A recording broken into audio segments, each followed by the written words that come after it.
ಪಾತ್ರೆ ಸಾಮಾನ ಮೀಶೋಯಿಂದ ತರಿಸ್ಕೊಳ್ಳೋದ್ರಲ್ಲಿ ವರ್ತ್ ಇದೆಯಾ ಇಲ್ವಾ ಅಂತ ಈ ವ್ಲಾಗಲ್ಲಿ ತಿಳಿಸ್ಕೊಡ್ತೀನಿ. ಸದ್ಯಕ್ಕೆ 3 ಐಟಮ್ ಬಂದಿತ್ತು, ಇವತ್ತಿನ ವ್ಲಾಗಲ್ಲಿ ತೋರಿಸ್ತಾ ಇದ್ದೀನಿ. ಮೊದಲನೇದಾಗಿ ಇದೊಂದು ಬಜ್ಜಿ ಮತ್ತು ಬೋಂಡ ಅದೆಲ್ಲ ತೇಲ್ಸಿದಾಗ ಎತ್ತೋವಂಥದ್ದು, ಸೊ ಅಲ್ಲೇ ಸೋಸ್ಕೊಳ್ಬೋದು ನಾವು. ತುಂಬ ಚೆನ್ನಾಗಿ ಬಂದಿದೆ. This is only 100 rupees, so worth buying. And next ಇದೊಂದು ನಾನು ಹಾಲಿನ ಬಟ್ಲುಗಳ ಥರ ತೊಗೊಂಡಿದ್ದೆ. ಇದು ಪ್ಯಾಕ್ ಆಫ್ 5 ಬರುತ್ತೆ, ಇದ್ರ ಜೊತೆಗೆ ಪ್ಲೇಟ್ಸ್ ಕೂಡ ಬರುತ್ತೆ.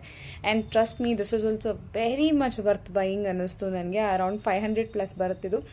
ಸೊ ಎಸ್, ನಿಜವಾಗ್ಲೂ ತುಂಬ ಚೆನ್ನಾಗಿದೆ. ಕ್ವಾಲಿಟಿ ಮಾತ್ರ ಏನು ಓಕೆ ಅಂತಲೂ ಇಲ್ಲ, ತುಂಬ ಚೆನ್ನಾಗೇ ಇದೆ ಪ್ರಾಡಕ್ಟು. ಸೊ ನೀವು ನೋಡ್ಬೋದು ಎಷ್ಟು ಸೈಜಿಂಗಲ್ಲೂ ಕೂಡ ಇದೆ ಅಂತ. ಆ್ಯಂಡ್ ಇಷ್ಟು ಅಗಲ ಬರುತ್ತೆ ನಿಮಗೆ. ನೆಕ್ಸ್ಟ್ ಇನ್ನೊಂದು ಪ್ರಾಡಕ್ಟ್ ತೊಗೊಂಡಿದ್ದೆ. ಇದಂತೂ ತುಂಬಾ ಯೂಸ್ಫುಲ್ ಪ್ರಾಡಕ್ಟು, ಪ್ರತಿಯೊಬ್ಬರು ಹೆಂಗಸ್ರಿಗೂ ಈ ಥರ ಜರಡೆ ಬರುತ್ತಲ್ಲ, ಇದು ನಿಮಗೆ 4 ಸೈಜಸಲ್ಲಿ ಬರ್ತಾ ಇದೆ. So worth buying this is also.